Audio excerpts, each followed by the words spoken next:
নমস্কার, কলকাতা টিভি ডিজিটালে আপনাদের সকলকে স্বাগত। কলকাতা হাইকোর্টে সাময়িক স্বস্তি পেলেন না সুজিত বসু। এনফোর্সমেন্ট ডাইরেক্টরেটের হাতে গ্রেপ্তার হওয়ার পর সুজিত বসু কলকাতা হাইকোর্টে গ্রেপ্তারিকে চ্যালেঞ্জ জানিয়ে আবেদন জানিয়েছেন।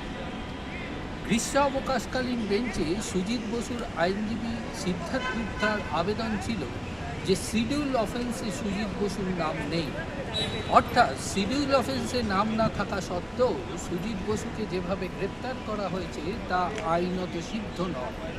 তাই আদালত এ বিষয়ে দৃষ্টি দিয়ে সুজিত বসুকে একটি রিলিফের ব্যবস্থা করুক, অর্থাৎ এই আবেদনকে মঞ্জুর করুক।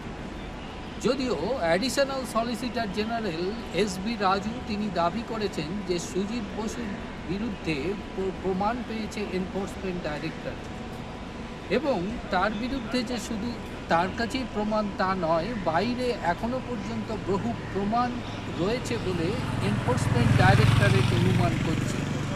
যেহেতু তদন্ত চলছে, তাই এমত অবস্থায় যদি সুজিত বসুকে ছেড়ে দেওয়া হয় তাহলে সেক্ষেত্রে তদন্তে ব্যাঘাত করতে পারে। তার কারণ সুজিত বসু প্রভাবশালী, সেই প্রভাবশালী ফলে তার এই তদন্তে ব্যাঘাত করতে পারে এবং সমস্ত নথি তিনি নষ্ট করতে পারেন, এমনটাই আশঙ্কা করছে এনফোর্সমেন্ট ডাইরেক্টর। যদিও সুজিত বসুর এই আবেদনে কোনো রকম সাড়া দিলেন না বিচারপতি শম্পা দত্ত পাল। তিনি মামলার শুনানির জন্য সরাসরি কলকাতা হাইকোর্টের গ্রীষ্মাবকাশের পর যে নিয়মিত বেঞ্চ বসবে সেই বেঞ্চেই শুনানির জন্য পাঠিয়ে দিলেন।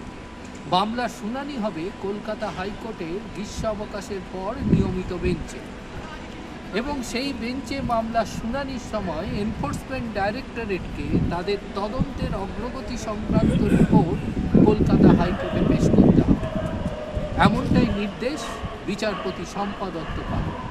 ক্যামেরায় অরিন্দম ভদ্রের সঙ্গে পীযূষ কান্তি নাগ, কলকাতা।